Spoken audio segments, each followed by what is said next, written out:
Innal hamdalillah nahmaduhu wa nasta'inuhu wa nastaghfiruh wa na'udzu billahi min shururi anfusina wa min sayyiati a'malina. May yahdihillahu fala mudilla lahu wa may yudlil fala hadiya lahu. Asyhadu an la ilaha illallah wahdahu la syarika lahu wa asyhadu anna Muhammadan abduhu wa rasuluh. Allahumma sholli ala Muhammad wa ala ali Muhammad. Fa ya ibadallah, usikum wa nafsi bitaqwallah, faqad fazal muttaqun. Qala Allah ta'ala fi kitabil karim, a'udzu billahi minasyaitonir rajim. Bismillahirrahmanirrahim. Ya ayyuhalladzina amanu taqullaha haqqa tuqatih wa la tamutunna illa wa antum muslimun. Hadirin jamaah sidang Jumat rahimakumullah. Senantiasa marilah kita memanjatkan rasa puji syukur kita kehadirat Allah Subhanahu wa taala atas segala nikmat karunia-Nya, nikmat iman, nikmat Islam, sehingga pada kesempatan kali ini kita bisa berkumpul untuk melaksanakan kewajiban kita, yaitu melaksanakan sholat Jumat secara berjamaah. Tak lupa sholawat serta salam kita sanjungkan pula kepada junjungan kita Nabi Agung Muhammad sallallahu alaihi wa alihi wasallam. Semoga kita semuanya mendapatkan syafaat beliau di hari kiamat. Hadirin yang dirahmati Allah, pada kesempatan kali ini khatib juga mewasiatkan kepada diri khatib sendiri dan juga kepada jamaah sekalian, marilah kita bersama-sama untuk senantiasa meningkatkan ketakwaan kita kepada Allah Subhanahu wa taala. Hadirin yang dirahmati Allah, di kesempatan khutbah Jumat yang singkat ini, khatib membawakan judul khutbah yaitu terkait dengan keadilan. Salah satu prinsip dalam agama kita yang perlu kita tegakkan baik pada diri kita sendiri maupun di dalam masyarakat dan juga di dalam setiap muamalah yang kita lakukan. Marilah kita sejenak untuk memaknai kembali firman Allah Subhanahu wa taala di dalam surat Al-Maidah ayat yang ke-8 yang berbunyi Bismillahirrahmanirrahim. Ya ayyuhalladzina amanu kunu qawwamina lillahi syuhada'a bil qist wa la yajrimannakum nasya'anu qaumin ala alla ta'dilu i'dilu huwa aqrabu littaqwa wattaqullaha innallaha khabirum bima ta'malun. Yang artinya, hai orang-orang yang beriman, hendaklah kamu jadi orang-orang yang selalu menegakkan kebenaran karena Allah, menjadi saksi dengan adil, dan janganlah sekali-kali kebencianmu terhadap sesuatu kaum mendorong kamu untuk berlaku tidak adil. Berlaku adillah, karena adil itu lebih dekat kepada takwa, dan bertakwalah kepada Allah, sesungguhnya Allah Maha mengetahui apa yang kamu kerjakan.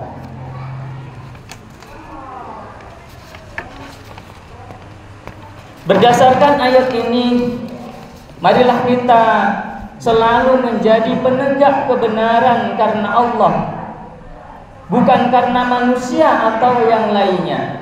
Dan hendaklah kita menjadi saksi dengan adil, tidak secara curang. Itu karena adil atau keadilan adalah neraca kebenaran. Sebab manakala terjadi ketidakadilan pada suatu umat, maka akan lenyap kepercayaan umum dan tersebarlah berbagai macam kerusakan dan fitnah di dalam masyarakat. Termasuk ayat ini pun mengingatkan kita agar jangan sampai adanya perbedaan, permusuhan dan kebencian terhadap suatu komunitas tertentu mendorong kita untuk bersikap tidak adil terhadap mereka. Begitu sikap dan karakter orang beriman itu mengutamakan keadilan daripada berlaku aniaya dan menjadi pemecah belah. Keadilan ditempatkannya di atas hawa nafsu dan kepentingan pribadi maupun kelompok. Sebab keadilan lebih dekat kepada ketakwaan. Adil berarti mewujudkan kesamaan dan keseimbangan di antara hak dan kewajiban. Hak asasi manusia tidaklah boleh dikurangi disebabkan adanya kewajiban atas mereka. Karenanya hak setiap orang harus diberikan sebagaimana mestinya. Kebahagiaan barulah dirasakan oleh manusia bila mana hak-hak mereka dijamin di dalam masyarakat dan hak setiap orang dihargai dan golongan yang kuat mengayomi yang lemah. Adapun penyimpangan keadilan merupakan penyimpangan dari sunnah Allah Subhanahu wa taala.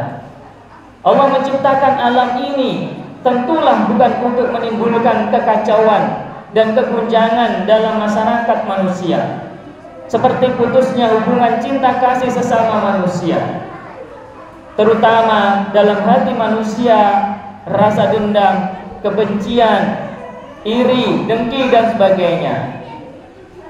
Semua itu justru akan menimbulkan permusuhan yang menuju kehancuran. Karena itu tidak sedikit terjadinya tindak kriminalitas, aksi demo, hingga pemberontakan disebabkan karena tidak ditegaknya keadilan sosial di kalangan mereka. Yang kaya semakin menumpuk kekayaannya, sementara yang miskin semakin dimiskinkan. Yang berkuasa semakin mencengkram dengan kekuasaannya, sementara rakyat jelata semakin tak berdaya. Hadirin yang dirahmati Allah, maka terjadilah kesenjangan sosial yang mengganggu di antara masyarakat. Oleh karena itu, agama Islam menegakkan dasar-dasar keadilan untuk memelihara kelangsungan hidup masyarakat manusia itu. Dalam Al-Quran banyak terdapat ayat-ayat yang turun di Mekah maupun di Madinah, memerintahkan manusia berbuat adil dan melarang kezaliman. Karena itu Allah menggandengkan keadilan dengan berbuat kebajikan, seperti di dalam ayat Bismillahirrahmanirrahim, Innallaha ya'muru bil 'adli wal ihsani wa ita'i dzil qurba wa yanha 'anil fahsya'i wal munkari wal baghi. Yang artinya, sesungguhnya Allah menyuruh kamu berlaku adil dan berbuat kebajikan, memberi kepada kaum kerabat, dan Allah melarang dari perbuatan keji, kemungkaran dan permusuhan. Dia memberi pengajaran kepadamu agar kamu dapat mengambil pelajaran. Surat An-Nahl ayat 90. Hadirin yang dirahmati Allah, begitu penting dan luasnya makna keadilan itu hingga Rasulullah SAW menyebut ayat ini sebagai ayat yang paling luas lingkupnya dalam Al-Quran tentang kebaikan. Dan sesungguhnya Allah menyuruh berlaku adil dan berbuat kebaikan. Allah Subhanahu wa taala menetapkan keadilan sebagai dasar umum bagi kehidupan masyarakat untuk setiap bangsa dan masa, untuk setiap umat pada segala zaman. Begitulah keadilan merupakan tujuan dan pengutusan Rasul utusan Allah di dunia dan tujuan dari syariat dan hukum yang diturunkan bersama mereka. Ini sebagaimana firman Allah, A'udzubillahi minasyaitonirrajim, laqad arsalna rusulana bil bayyinati wa anzalna ma'ahumul kitaba wal mizana liyaquman nasu bil qist wa anzalna al hadida fihi al ba'sun syadidun wa manafi'u lin nasi wal ya'lamallahu may yansuruhu wa rusuluhu bil ghaib innallaha qawiyyun aziz. Yang artinya sesungguhnya kami telah mengutus rasul-rasul kami dengan membawa bukti-bukti yang nyata, dan telah kami turunkan bersama mereka Alkitab dan neraca keadilan supaya manusia dapat melaksanakan keadilan. Dan kami ciptakan besi yang padanya terdapat kekuatan yang hebat dan berbagai manfaat bagi manusia, supaya mereka mempergunakan besi itu, dan supaya Allah mengetahui siapa yang menolong agamanya dan rasul-rasulnya. Padahal Allah tidak dilihatnya. Sesungguhnya Allah maha kuat lagi maha perkasa. Al-Hadid ayat 25. Hadirin yang dirahmati Allah, praktik keadilan diwujudkan dalam kehidupan sosial sehari-hari. Misalnya, seorang guru dalam menilai prestasi anak didiknya haruslah menerapkan prinsip keadilan. Mereka yang belajar tekun, berakhlak santun, dan berprestasi akan mendapat nilai yang baik. Namun bagi yang belum berprestasi, guru juga mesti bersikap adil juga. Mungkin sang anak didik kurang mendapat perhatian, atau guru kurang merasa dalam memberikan arahan, alias masih pilih kasih. Padahal semua harus dikasihi dan diperhatikan secara adil. Kemudian juga misalnya seorang pimpinan atau direktur dituntut keadilan dalam memberikan apresiasi terhadap anak buahnya, anggotanya, orang bawahannya. Mana yang berprestasi tentu beda apa yang diperolehnya, meskipun harus lebih dari yang biasa-biasa saja. Sebab jika tidak, maka yang terjadi adalah kekacauan, merasa tidak diapresiasi karyanya, dan akan menjadi sebab hal yang buruk di dalam perusahaan yang dipimpinnya. Demikian halnya seorang pemimpin, baik pemimpin dalam lingkup komunitas masyarakat terkecil seperti rumah tangga, maupun pemimpin lingkup yang lebih luas. Terhadap anggota atau warga yang dipimpinnya pun mereka harus bersifat adil. Tidak dibenarkan mengumpulkan kesenangan di atas penderitaan yang dipimpinnya, serta tidak layak mendapat kebaikan sendiri sementara anggotanya dalam kesusahan, masyarakatnya dalam kesusahan. Terlebih bagi pejabat pemerintah, mestinya melaksanakan amanah jabatannya secara adil, baik dan juga penuh tanggung jawab, serta tidak melakukan korupsi. Hadirin yang dirahmati Allah, sebab korupsi ini telah mensengsarakan umat manusia. Di masa Rasulullah ada seorang pejabat petugas penarik zakat di daerah Bani Sulaim dinyatakan korupsi karena menerima hadiah dari warga Bani Sulaim. Mengetahui perilaku Ibnu Lutiyah ini, Rasul pun langsung bersabda di hadapan para sahabat bahwa tidak patut dan tidak layak seorang pejabat negara menerima hadiah atau gratifikasi dari masyarakat. Nabi bahkan mewacanakan bentuk-bentuk korupsi sistemik lainnya seperti pengambilan uang di luar gaji resmi, penggelapan hasil pekerjaan atau kekayaan negara, dan penguasaan lahan secara tidak sah.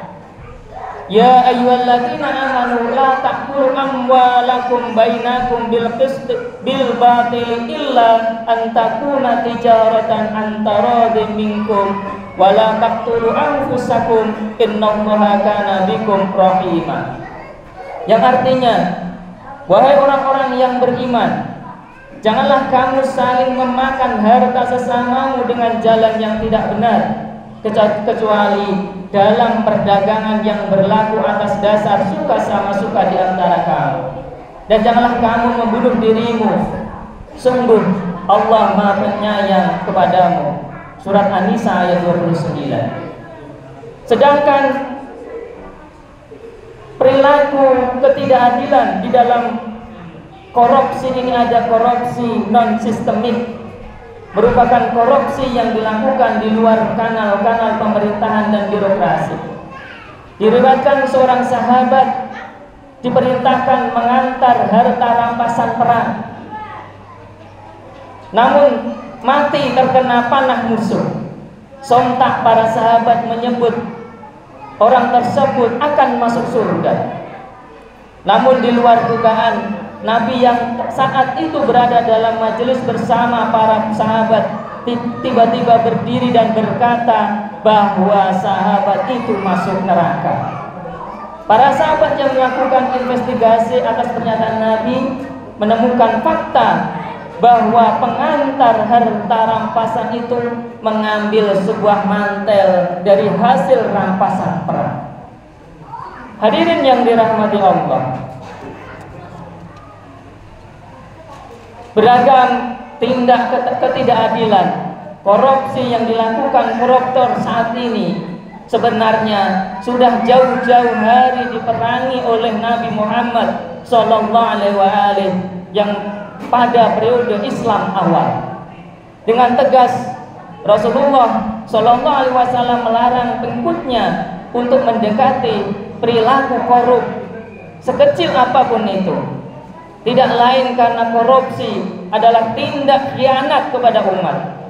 Oleh karena itu, tidak aneh jika dalam sebuah riwayat hadis sahih dinyatakan bahwa Nabi Muhammad SAW melaknat pelaku suap, baik yang menyuap ataupun yang menerima suap.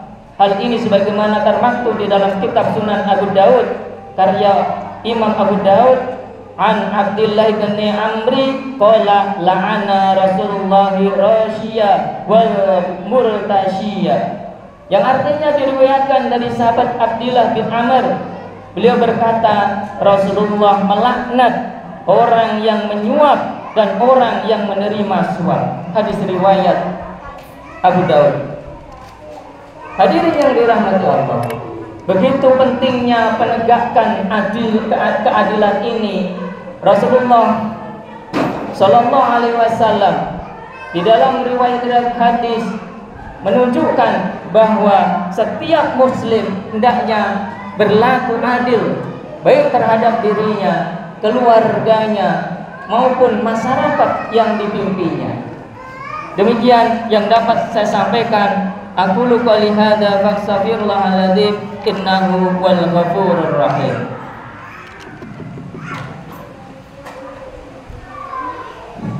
Allahumma shalli ala Muhammad, Allahumma shalli ala Muhammad, Allahumma shalli ala sayyidina Muhammad wa ala sayyidina Muhammad.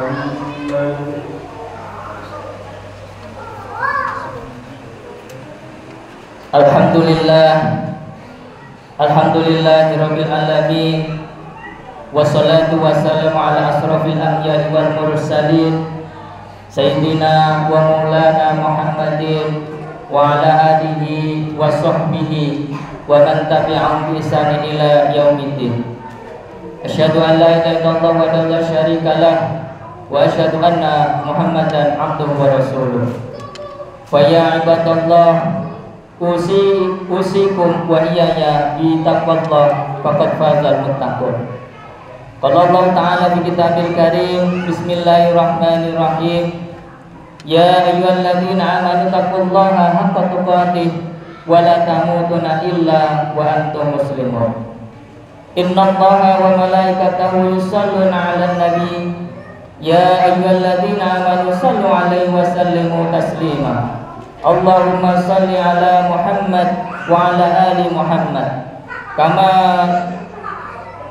kama shalaita ala Ibrahim wa ala ali Ibrahim wa barik ala Muhammad wa ala ali Muhammad kama barakta ala Ibrahim wa ala ali Ibrahim innaka Hamidum Majid.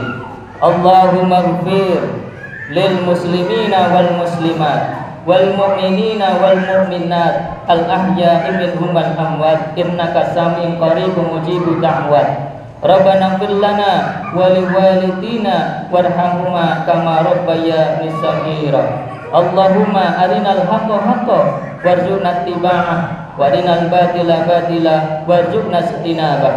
Rabbana hab lana min azwajina wa dhurriyyatina qurrata a'yun waj'alna lil muttaqina imama. Allahumma izzal islam wal muslimin wa adilla syirka wal musyrikin wa dammir a'da'in wa dammir a'da'ad-din. Allahumma dafa'anna al-bala Allahumma dafa'anna al-ghala wal bala wal waba wal fahsya'a wal munkar wa suyufal mukhtalifa wasyada'ida wal mihad ma dhaharra minha wa ma batan min baladina hadha khasah wa min buldanil muslimina 'amah innaka ala kulli syai'in qadir. Rabbana atina fid dunya hasanah wa fil akhirati hasanah wa qina adzabannar walhamdulillahi rabbil alamin. Ibadallah, innallaha ya'muru bil 'adli wal ihsan wa ita'i dzil qurba wa yanha 'anil fahsya'i wal munkari wal baghi ya'idukum la'allakum tadhakkarun wa la dzikrullahi akbar. Aqimissalah.